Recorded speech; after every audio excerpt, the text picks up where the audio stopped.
After watching this video, you're going to be able to turn something plain like this into something like this. Welcome to the origami painting tutorial. And what do I have here? I have the Origami Wilder, which I just finished this tutorial, and we're going to use this as our canvas to learn how to paint origami. And this is actually going to be painted a more similar style to something like this, where it's just like a mono color, not like the other Wilder, which had like 3 or 4, but the principles will be the same. And then for the final touches, after we do that, I'm actually going to paint a finished weathering type rusted look on top. So I'll teach how to do that as well. Now, before we jump into that, I just want to say that I learned a lot of these techniques from the Warhammer miniature painting community and just the miniature painting community in general. So I'm going to have a bunch of links down in the description from people I learned techniques from, because yeah, got to give credit where credit's due. I feel like I'm still learning a lot of this. So if you want, extra fine explanations and better techniques, go check those out. And for this video, I am just kind of translating them to what works with origami. Before we dive into painting, let's talk about what paints and what materials we actually need. So we're going to try to keep it relatively simple and start with white paint, black paint, a gunmetal gray or some darker metallic gray paint, and a silver paint. So these are the base colors we're going to be using.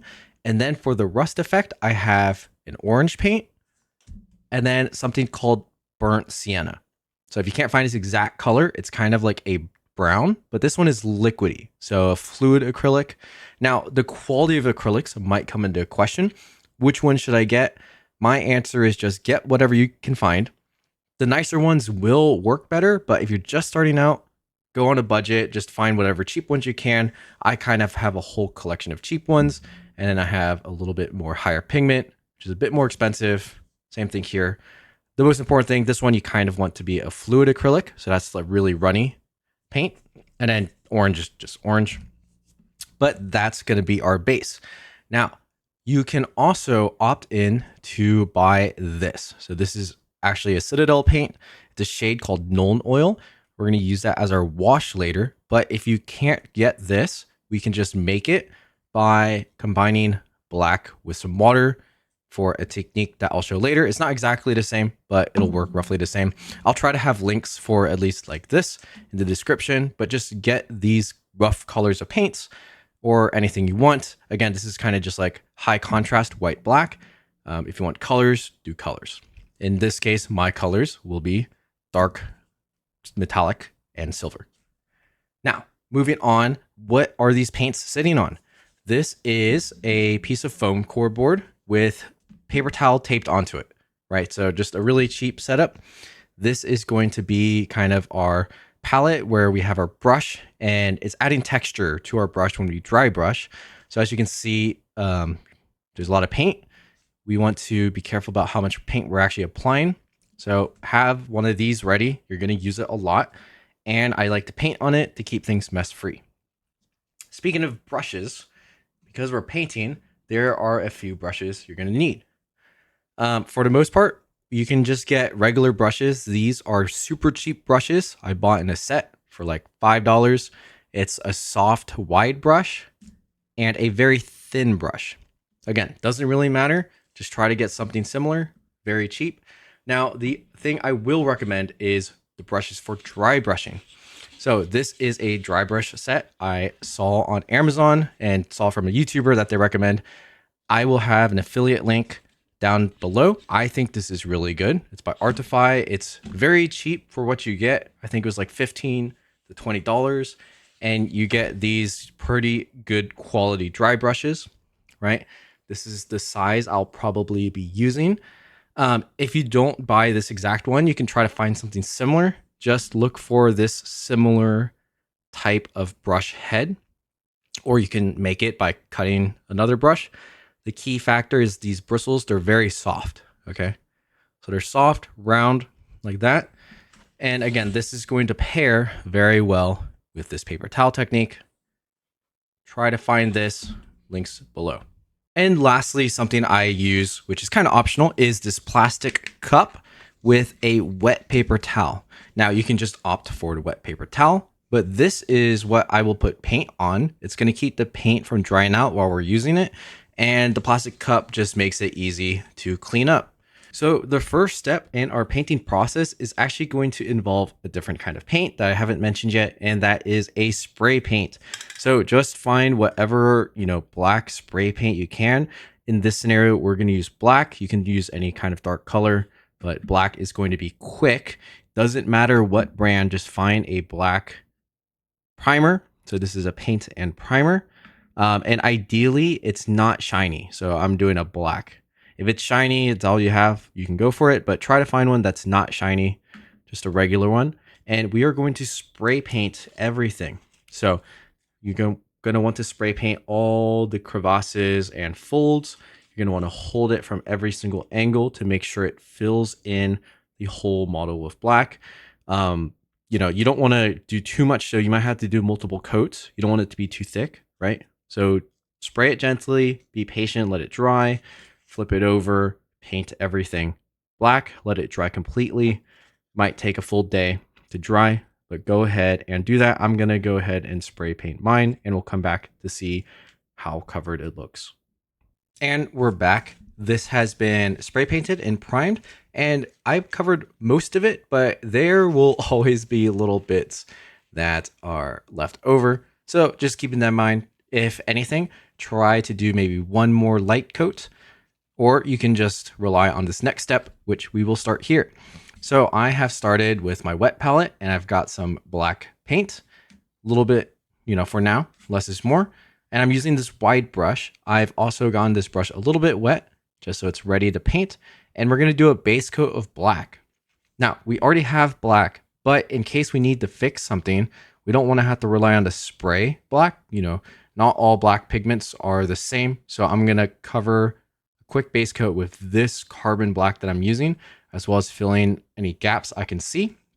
And this will just get us started with a more even coat for this model. So very quickly, generally with your brush, you don't want to get the paint too high up the brush. Also, you can, for even application, don't let it pool. So I always brush it off a little bit. And at first, I'm just going to target areas that might have been missing a little bit of that paint. It's probably going to be pretty hard to get all of it. So again, don't worry too much if it's missing. Likely it'll be in areas that you can't see. And if it's really giving you trouble, then just spray paint again and restart from there. After that, I am going to do a very rough coat of this paint.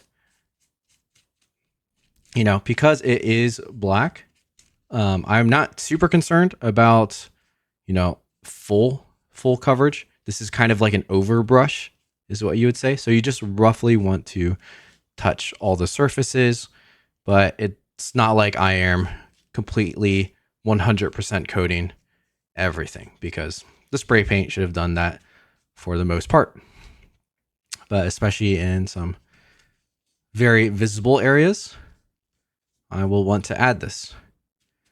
And you can see that the wide brush will help us speed up this application a little bit, right?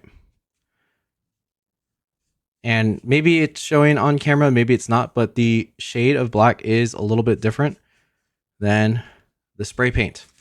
So that's always good to note.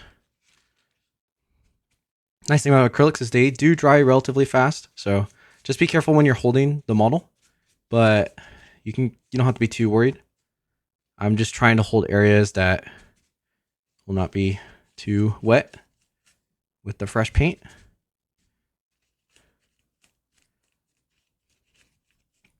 But I am already pretty much there. So make sure to get everything. One thing I did notice is that the spray paint, it started to pool a little bit in the legs, and it did weaken the paper a little bit just because it has more weight to withhold. So if your, parts of your model are getting a little bit weaker, you can just back coat it with glue again and then paint over and see if that can strengthen it. But overall, that is kind of our first step. So I'm going to let this dry, and we'll come back after it's done. Okay, so our base coat has dried and we are ready to do some dry brushing. So I've gotten my white paint in my wet palette and I have my dry brush. So first we're going to talk about how to dry brush, and then right before that I'm going to explain why we're doing white on black when we want to make this silver. So we're doing a technique called slap chop, where you just take a black primed model, and to accentuate the highlights we can use white dry brush over the raised areas for what we want light to seemingly be the most, and that's basically just going to be on the outward surfaces. And then afterwards, we're going to coat it with the metallic, and it's just going to give a lot more contrast. So what we're going to do is dry brush. Now, if you've never dry brushed before, you're going to get your brush. I've gotten it a little bit wet. It's better if your brush is a little bit moist, even though it is dry brushing. Next, you're going to load your brush with just a little bit of paint. I'm just going to load it, relatively evenly. But we are going to remove most of the paint from the brush. So that's where our, texture palette comes in. And I'm just going to wipe it dry like this until I can just barely notice paint leaving the brush. And you can test it on a flat area. Like that's still too much paint. So really get it off. The other way to test it is you can just use your hand, right? And if it's just leaving like little streaks like that, you're pretty much just about ready. And we can start. So let's just start with the surface, and I am just going to kind of roughly hit the edges. I think actually maybe that's still too much, right? And for this, because we're doing the highlights, it's okay to get it on these raised surfaces. Normally, you would try to avoid it and just do the corners. But again, this is just for stating highlights. So feel free to get it on there. As you can see, the black is still coming through for the most part, and that is intentional. But we're going to continue that into pretty much every part of the model and just cover it in white. So let's get another little bit more paint. And it's especially going to work on areas with really deep crevices like here, where it's only going to stay on the top layers pretty much and completely avoid the bottom, which again, it's supposed to look like shadow, right? Which is good. And is now just a really deep shadow. So there you go. Let's get a little bit on the helmet. I generally just brush in one direction, just to keep, you want to have purposeful areas that don't get touched by the brush so that you really get that contrast going. Like that. Now, in the areas where it's kind of hard to get your brush, you might need to work it in with a smaller dry brush, but in this, it's okay. I'm just going to go around the back, hit the other side.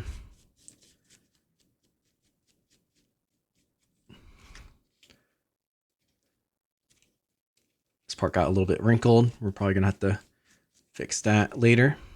All right, so you can kind of see the effect we're getting out of this.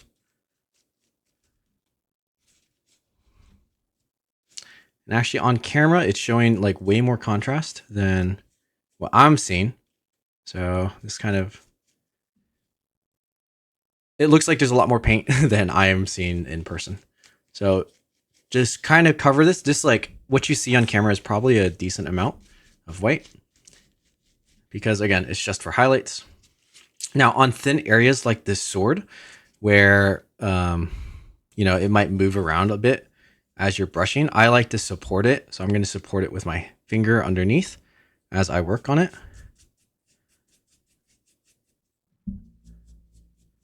Right. That way I don't accidentally like move it too much. Like this. And especially at the tip of the sword, it's very thin. Just be careful. All right, we're going to do the back later. We're going to keep going with the front because we're working on the sword. Might as well do the front of the sword. Like this.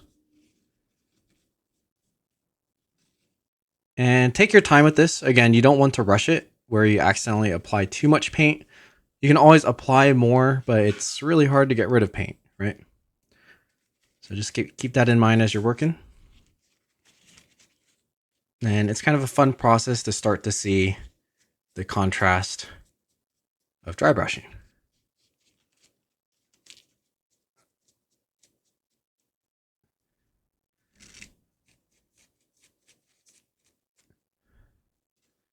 Right, so that's looking pretty good. Now hit the center of the torso.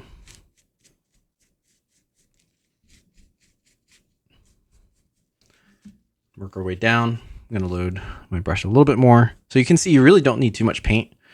So make sure you don't get too much on it. Because if you do, you're going to have to brush most of it off.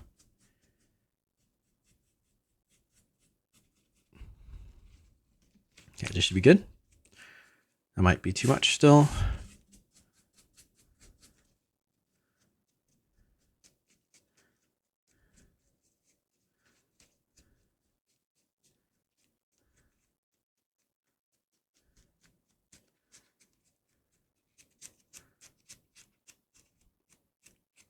This will work really well in these ruffled areas too.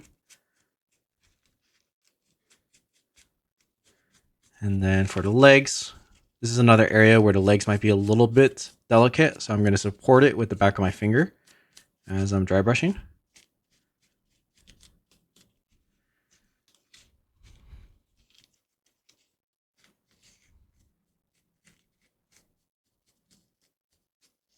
So if you've done dry brushing before, you might have done it where you hit a lot less and only the raised corners of the model. And as you can see, the effect that we're getting here is a little bit different. Again, it's, actually kind of changing the color a lot because our base of black is not what we want the final product to be. We are kind of setting it up for the next layer. So it is very much okay to have like way more coverage like this. And then like at the end, when we do final highlights, that's where we'll probably just hit the corners. For here, you just really want to cover everything because, again, the flat areas that are raised are going to be where we want our highlights to be hit. Like that. And we got another leg over this side. And I think we just have the back afterwards.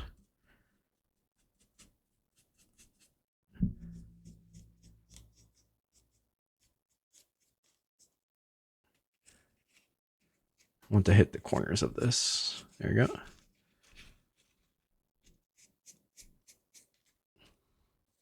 And you can see me, because on the feet, they're only one layer thick. It's very delicate. So I am using my hand to support. And we should probably get a little bit in the knee area. So like that. Looking good, looking good. Now on the underside, I'm not going to add any because I don't think I need, or we'll add a little bit, but we don't need much on the inside because we want to keep that pretty dark. But because we will go over it with the gunmetal, we will just do a little bit on the inside. But I want to keep that mostly dark. It's just going to help the color stay in tune. Okay, let's load our brush a little bit more. And you can see I loaded my brush on an area that I had brushed off before, so we don't need to load too much new paint, and this will help us not have too much. There you go. Pretty good. I think actually this can be a little bit brighter. So like in areas where, especially like for big raised surfaces like this, you can go over it with a little bit more paint if you think it should have some more highlight. So I think this area should be really bright. So I'm going to hit it pretty hard with the dry brush. Really add some contrast. Same thing probably on here. Load a little bit more paint. And like as the paint dries, sometimes it'll get a little bit more muted. You just kind of have to be patient and see where you need to add more, where you need to add less, that sort of thing. Add some more to the face. Really enunciates the mask and the jaw, right? You see, makes that nice line. A little bit on top. It's looking pretty good. A little bit more in the back, especially in the center line area. And then now we have the backside completely to do. So I'm gonna load my brush just a little bit. Okay. Got a big surface here. I'm gonna use my hand to support it.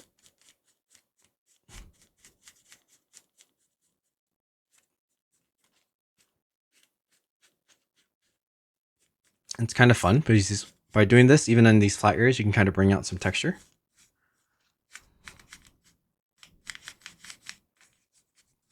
And even though these grids, might seem like it's a messy part of the origami, it kind of helps show that it's still origami.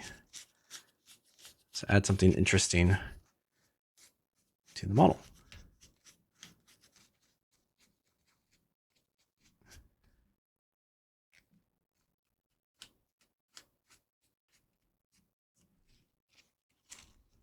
That's looking pretty good. I might need to hit this a bit more later, but I'm going to work on the back of the scarf now. Let's add a little bit more paint.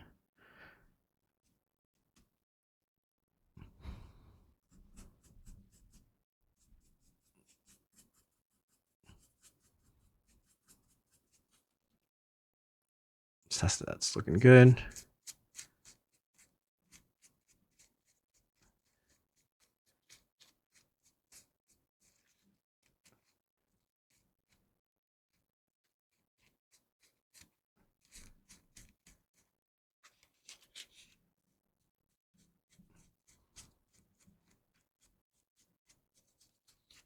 There you go. See how it really brings out the folds? Pretty cool effect already, right? So I'm going to leave this dark part of the arm mostly untouched, but when we get to the other side of the crossbow, definitely going to hit that. And the other side of the arm. The fingers.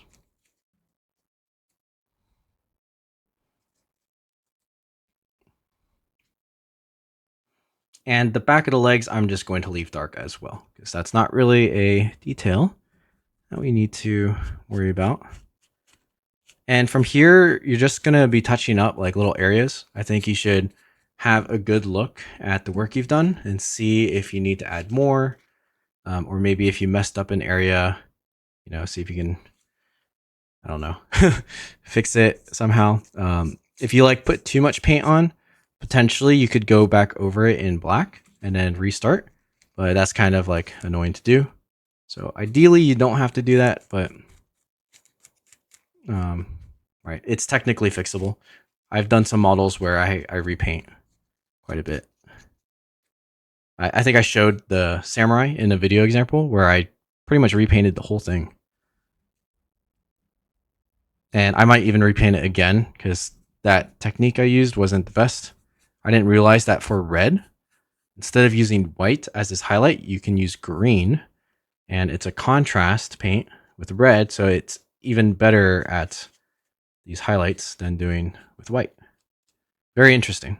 So there's kind of a lot you can do to think about what to add and stuff, and what areas to highlight. Right, that's already pretty cool. I think in this, I'm gonna also do the back, or I guess it'd be the front of the scarf that comes through the back here. Missing that area. Now we hit that, and then a little bit of the underarm. But I mostly want this to stay dark, so I'm not gonna hit it that much. All right, we've got our highlights done. It's looking pretty good, just the dry brushing. And look how far we've come with just white and black, right? Already looking pretty good. And it already kind of sets the tone of a gray because it's that's what the combination kind of creates. It's looking pretty good. So go ahead, let this dry. It probably won't take too long to dry, but at least let it dry a good amount so that the contrast won't, blend into the next step. Because the next step is going to add a little bit more water to our paints than what we've done currently. So we are back and the model has dried from our, dry brushing with the white paint. It's looking pretty solid. And next we are going to be using the gunmetal gray paint, which I've prepared in this dish, and we're turning it into a glaze, which is approximately 50% paint, 50% water. So I put my paint in and I just did a little bit of water that looks about equal to how much paint I put in. And then I mixed it up and you get kind of a thinned out paint like this. Right, so this will be able to cover our model, but not fully remove all the highlights. Some of these will show through, which is going to add contrast. And to apply it, I am going to use this wider brush just to make it kind of easier. You want like a thin, even coat. Now, because it's a little bit watery, right, it might be easy to get it on, but you'll see with the application that you just don't want it to like pool up in areas. So make sure it's, decently mixed. What I would do is I would load the brush a little bit and then just kind of test out to see, make sure there's not too much water to paint, and then just start coating it gently. And this is going to add our color, our metallic color to this model. So if it didn't look metallic already, because it was just like black and white, now it will add a metallic color when it's dry. And so right now, right, it doesn't honestly look too much different, but we'll really just have to wait for it to dry to kind of see it come through. But you can notice that as I apply it, it doesn't get rid of the white dry brush too much. And that means that it is thin enough with the water, right? And so you're just going to gently apply it to all the areas. Now I am actually going to try to avoid getting it on the scarf area because we're actually going to do that a different color. So I'm just going to avoid that for now because we're going to keep that at least similar to the original where we used the brown, or in my case, burnt sienna, to do the scarf. All right. So I'm on the legs. Again, I'm probably going to be painting on myself a little bit just because I want to support the limb as I paint it. Try to stay in frame, right? It doesn't have to be that much of a layer, right? You can always add more. You can't take off paint once it's dry. So just be cautious as you're going about it. Really doesn't need too much. This was like way too much on the arm there I did, so I'm going to brush it off before it's dry. Okay, now we're going up towards the sword. And I don't know how much it's showing on camera, but at least from what I can see, it's making quite a difference already.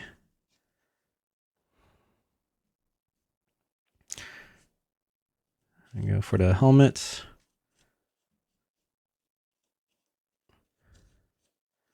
And oops, I got a little bit on the scarf. That's okay.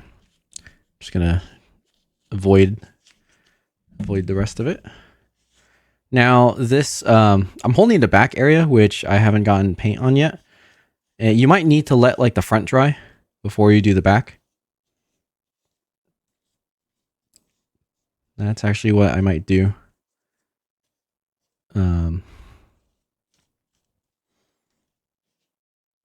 Just so that you don't like smear it or mess up the layer. But I'm at least going to try as much as I can to apply a thin coat on everything. We're on the back of the sword now.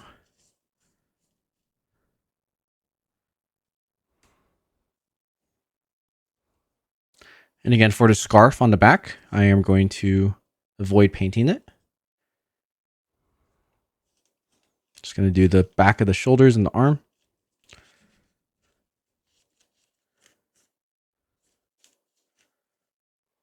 And so at least we have an area actually that I think, since I haven't painted it yet, will remain dry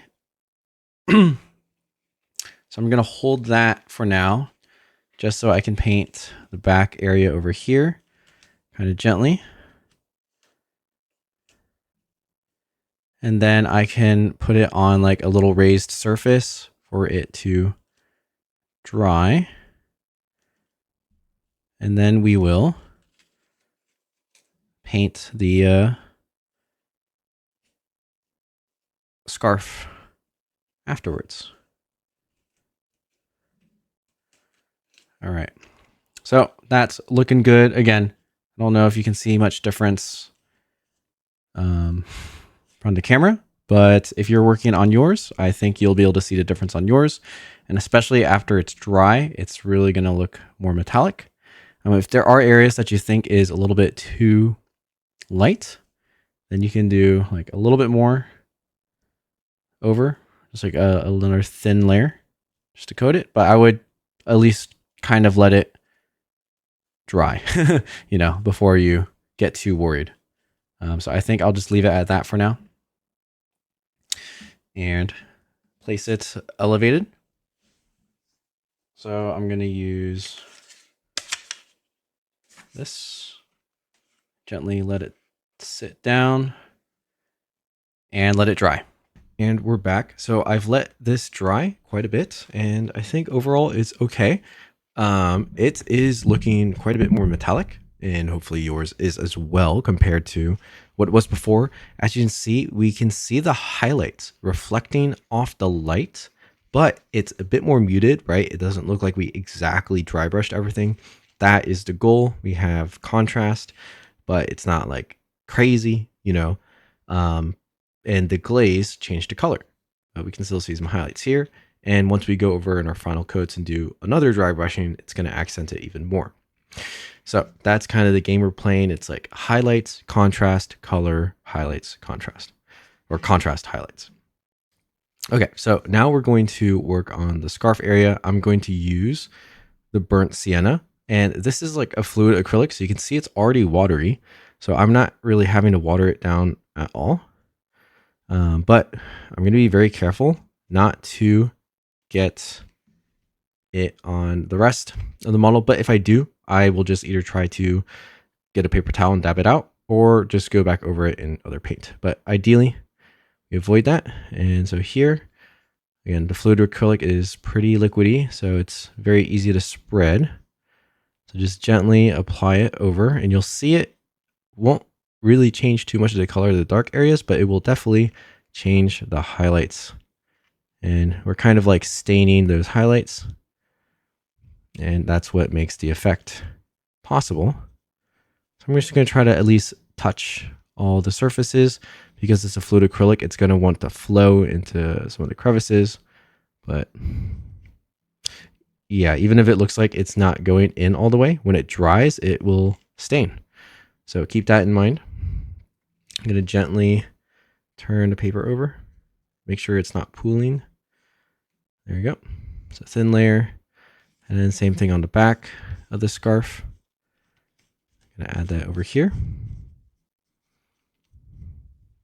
A little bit under the helmet, but trying not to get it in the helmet. Load my brush a little bit more. So you can see a little goes a long way, right? Especially when it's watered down.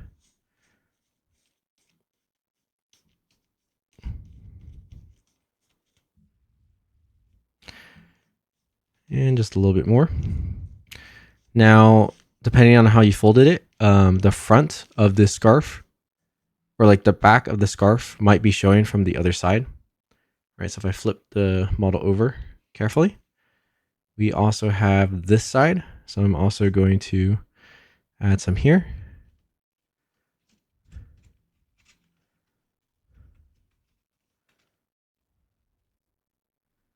So you can't forget about that.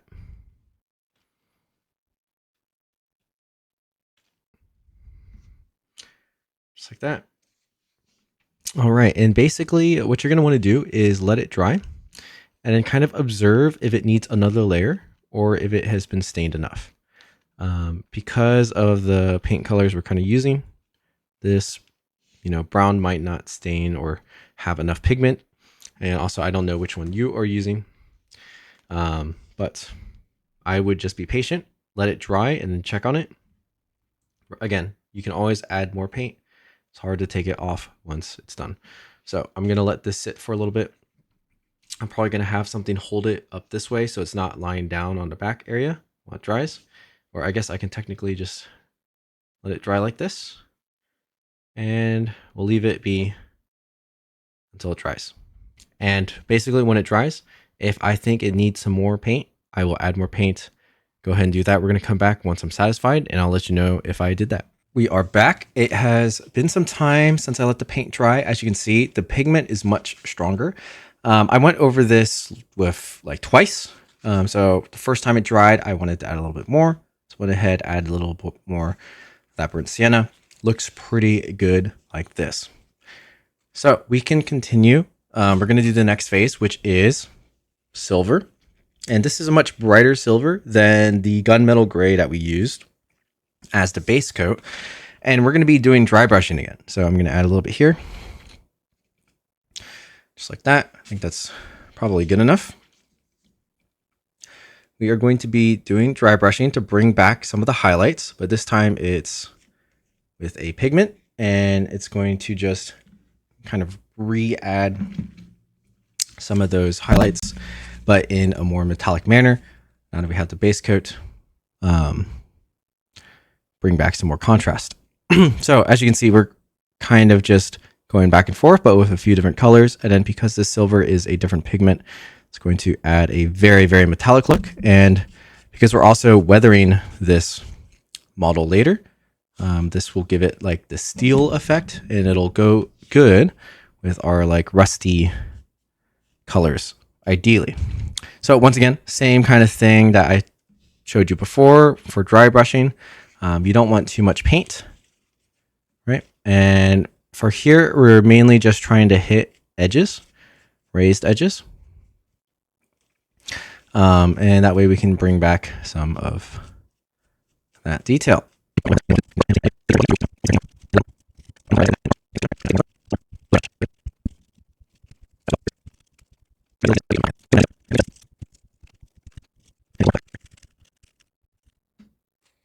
All right, I think we are looking pretty good and we can start going to the next step.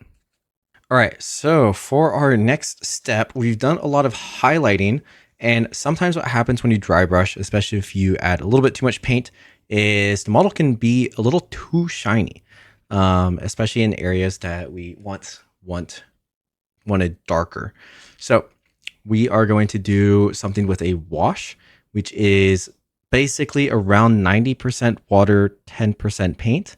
And I have this wash called Nuln Oil that I'm going to be using here. It's just a color name by Citadel Paints. To make it yourself, if you don't have this exact one, you take your black acrylic paint and do a ratio of 10% paint, 90% water. And so I'm going to add some of this paint to my little palette here, so you can kind of see the, consistency. It's very fluid, very water-like. And basically what this will do is it's going to fill the recesses of our model so that it can, give us contrast back into the dark. So for example, on the hilt of the sword here, right? If I apply some, it's going to fill in some of the recesses and the armor back up again where it should. And I'm using a very thin brush to apply this and really just trying to get it, into these recesses.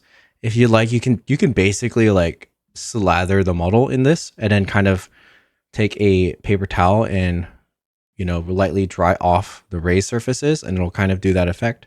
Or you can take your thin brush and just kind of push it into the crevices of your model.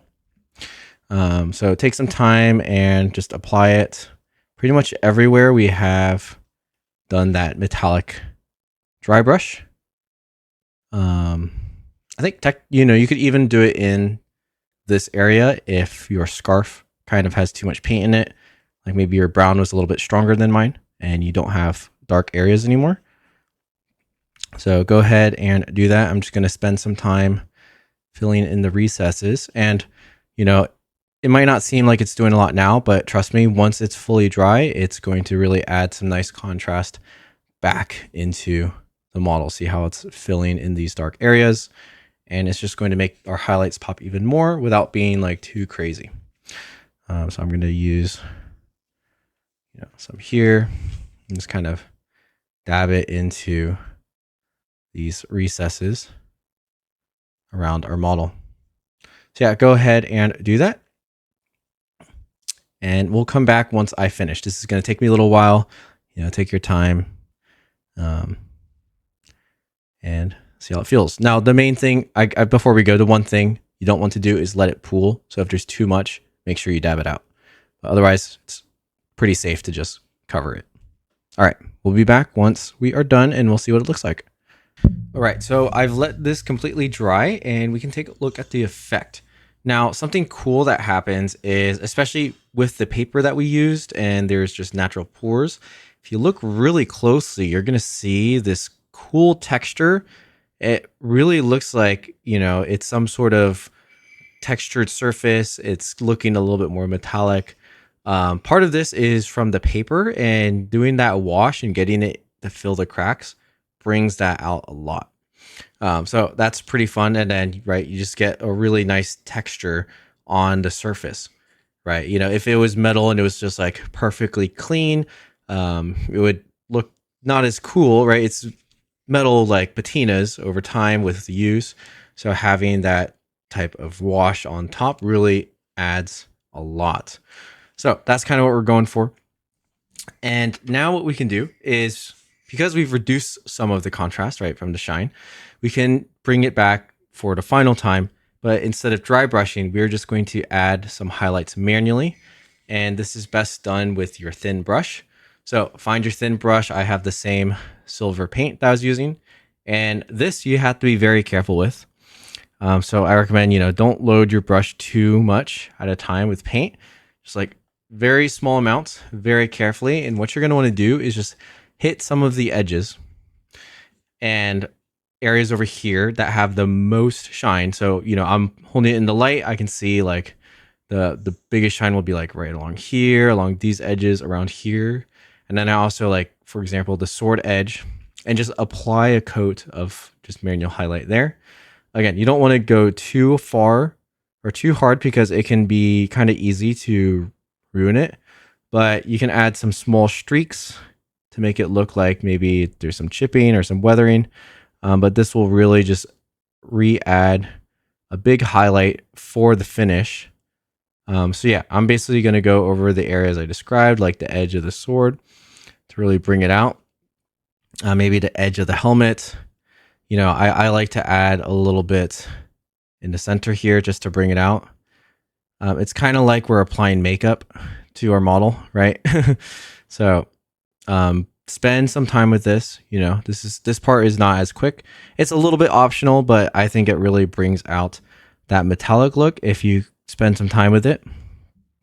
Really hit these edges. And after that, that's pretty much it. Now we are going to add the weathering with the rust, which I'm going to show how to do, but that's also kind of optional. Like, you don't really need to do that if you don't want to. So if you don't want to do that, then this will be your last step. And I'm going to finish this off, and I recommend you spend some good time painting it. It's pretty fun, right? So spend some time with it, get those highlights in, and we'll be back once it's done. And we are back with our Wilder all dry. And as you can see, I add some highlights. So if I let the light flow over it, it's going to really catch and give that metallic look. We have the lines, right, reflecting off the top of the helmet, off the armor, everything like that, and off the edge of the sword, where you can see how it catches like that. Pretty neat. Now, I did this all very quickly. If you take some more time, right, you might be able to add a little bit more, right? I really like it sometimes when it just catches a little bit right there. So it looks like it's like accented. But overall, I think this turned out pretty good. And this is what it will look like before we weather it, right? And add rust effects. I also made this little display stand. It's just some foam that I cut some rocks out of, right? And then did some paint techniques on it as well. Kind of similar actually to how I did the metallic, except this I did for stone, not metallic. So it will look quite nicely posed on. It's very thematic, right?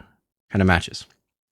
So that'll be pretty cool. If you want a tutorial on how to make these, let me know. I've been making quite a few of them, and they are pretty easy to, turn into display stands. But from here on out, we are going to make this wilder look like it's been out in the rain for quite a while and just try to add a bit of rusted effects. So let's get to that part of the tutorial. So to begin, we are adding some rust. Now, rust forms, right, when water is on steel or iron and then oxidizes or something like that. But what we are going to use is that same burnt sienna that we used for the scarf. And in this case, I'm going to use this same small brush. And the concept is that we're going to apply it to the model in like a droplet and then use our finger to kind of push it down like it's streaked down the metal. So we want to think of it as going downwards, right? Down the wilder. And ideally it will, have hit from the top down. So it's like it's pooling and streaking. Just kind of have that thought process in mind as we're applying it. I'm going to start with the shoulder because I think that's probably going to be the easiest place to start. And we can think of it if it runs, from the top here, right? If I put some up here, right? And then like if I just like streaked it down and kind of smear it through the armor, that's kind of like if it got hit with rain and then smudged, and then just the parts that had the water left over kind of collect that rust. And so we're going to apply this, it's like we're staining it with this brown a bit as it comes down. And then areas that when it comes down and it will pool naturally, right? That's where we're going to leave it. Like in this scenario, the pooling will add to the effect naturally of the armor. But you can kind of just be relatively quick with this and just, think of like areas where a lot of like crevices will probably have collected the water that we can imagine. And you can just, as you see, I'm just like tapping because this is very fluid, and then just streaking with my finger to kind of smudge it downwards. And again, everything is going to be downwards as you can imagine, right? Small weathering effects. You can do the helmet. You can add some, let's do the side up here. So I'm just going to tap it along the side on the top like that. And on the top edge here. And then I'm using my finger and just smear it down.